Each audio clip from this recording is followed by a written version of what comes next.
Bismillahirrahmanirrahim. Assalamualaikum warahmatullahi wabarakatuh. Halo guys, bertemu lagi dengan aku Ezma Everdakila di Learning Journal Part 4.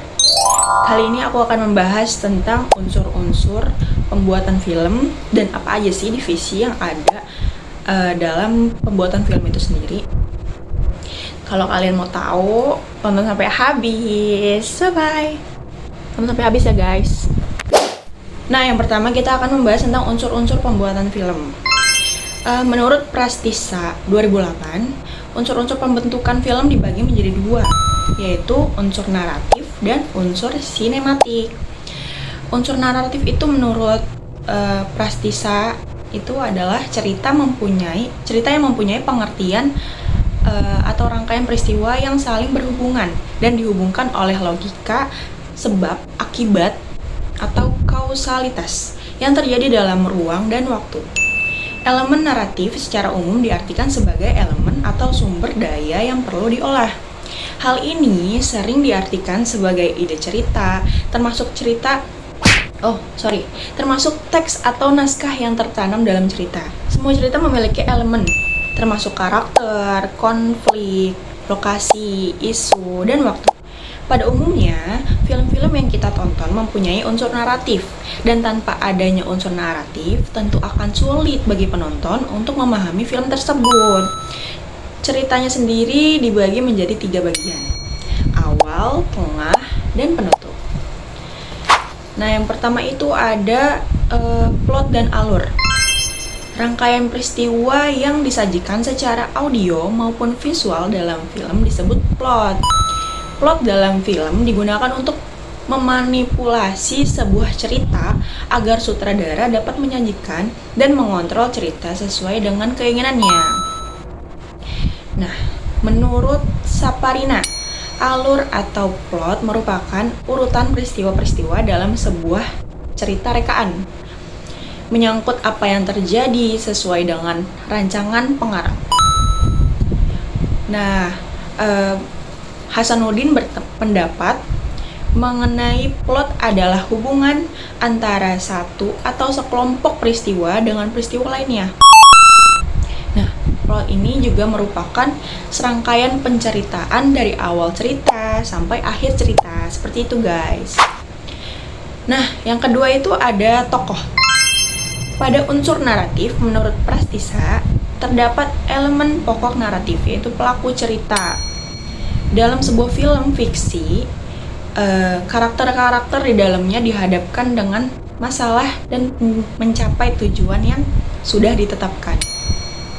Umumnya, tokoh pada sebuah film terdapat karakter utama atau bisa disebut main character dan karakter pendukung atau supporting character.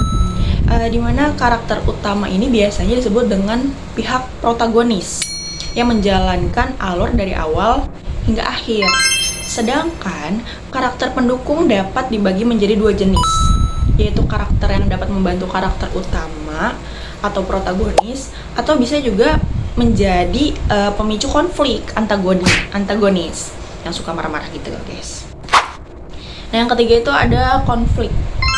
Konflik merupakan salah satu bentuk pertentangan alami yang terjadi antar individu atau suatu kelompok karena adanya perbedaan keyakinan, sikap, kepentingan, dan nilai. Konflik dapat didefinisikan sebagai suatu peristiwa yang didasari oleh pertikaian, perselisihan, atau pertentangan antar individu itu sendiri.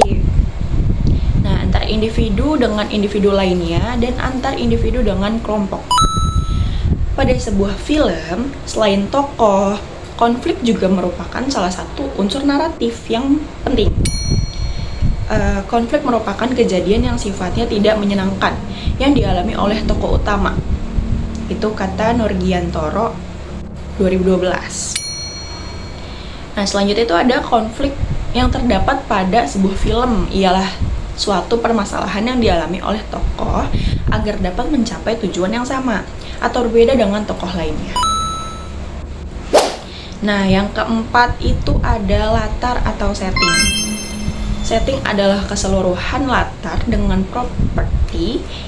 Di sini properti ialah segala sesuatu yang tidak bergerak. Misalnya pintu, kursi, jendela, meja, lampu, dan lainnya. Setting sendiri memiliki fungsi sebagai petunjuk ruang dan waktu untuk membagikan informasi dalam film. Yang kelima itu ada tujuan. Tujuan dalam film dapat bersifat fisik atau nyata maupun non-fisik tidak nyata. Yang mana setiap tokoh utama dalam film pasti mempunyai tujuan. Nah, tujuan tersebut itu dapat berupa fisik. Misalkan mengalahkan musuh atau non-fisik. Misalkan bisa juga kebahagiaan seperti itu. Nah, selanjutnya kita akan membahas divisi pembuatan film. Dalam pembuatan film ada beberapa bagian-bagian yang masing-masing mempunyai tugas, ya, tugas masing-masing gitu ya.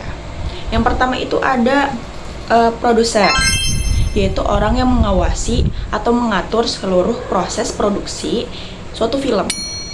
Nah, tugasnya meliputi pengembangan konsep, pembiayaan, perencanaan produksi, pemilihan pemeran dan kru film, mengelola anggaran, serta pemasaran dan distribusi film. Nah, sebagai pemimpin proyek, produser berperan kunci dalam menyatukan berbagai elemen untuk menciptakan karya film yang sukses secara kreatif dan komersial. Nah, yang kedua itu ada asisten produser, yaitu seseorang yang memegang peran penting dalam industri hiburan dan bertanggung jawab atas perencanaan, koordinasi tim, administrasi, manajemen logistik, pengeditan, pemeliharaan peralatan, dan manajemen anggaran. Tidak hanya berpartisipasi aktif dalam proses produksi, tetapi juga memberikan kontribusi yang signifikan untuk memastikan kelancaran dan kesuksesan proyek produksi. Nah, yang ketiga itu ada CO produser atau co-producer, yaitu orang yang bekerja sama dengan produser utama dalam suatu proyek produksi seperti film, program televisi, atau proyek media lainnya. Peran co-producer sendiri adalah memberikan kontribusi yang signifikan terhadap pengembangan, pembiayaan, atau pelaksanaan suatu proyek dan seringkali memiliki tanggung jawab yang sama dengan produser utama. Kolaborasi antara produser dan co-produser itu mencakup banyak aspek, guys.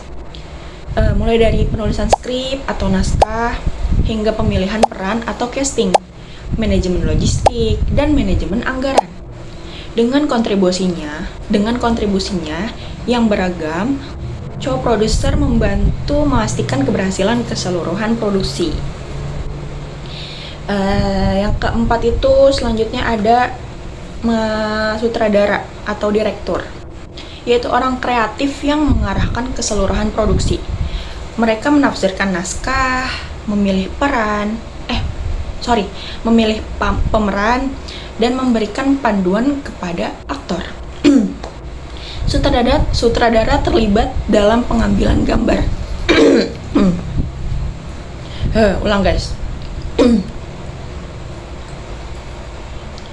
Sutradara terlibat dalam pengambilan gambar atau sinematografi, pengeditan dan desain suara untuk mewujudkan visi artistik. Perannya mencakup koordinasi tim, termasuk sinematografer, desain produksi, dan produksi untuk menciptakan karya film yang koheren dan sesuai dengan visi kreatifnya. Itu, guys. Nah, yang kelima itu ada asisten sutradara, yaitu seorang asisten dari sutradara yang selalu mengetahui perkembangan terbaru dalam proses pengambilan film. Ia bertanggung jawab akan kehadiran aktor atau aktris pada saat dan tempat yang tepat, dan juga melaksanakan instruksi sutradara. Nah, yang keenam itu ada penulis naskah atau script writer, yaitu pengembangan skenario yang menjadi dasar cerita suatu film. Penulis skenario yang bertanggung jawab atas dialog, alur cerita, karakter, dan elemen naratif lainnya yang menjadi dasar pembuatan film. Proses penulisan naskah biasanya melibatkan kerjasama dengan sutradara, produser, dan anggota tim kreatif lainnya untuk menghasilkan karya yang sesuai dengan visi keseluruhan proyek. Seperti itu guys. Yang ketujuh itu ada sinematografer atau Department of Photography atau DOP, yaitu ahli dalam kamera dan pencahayaan.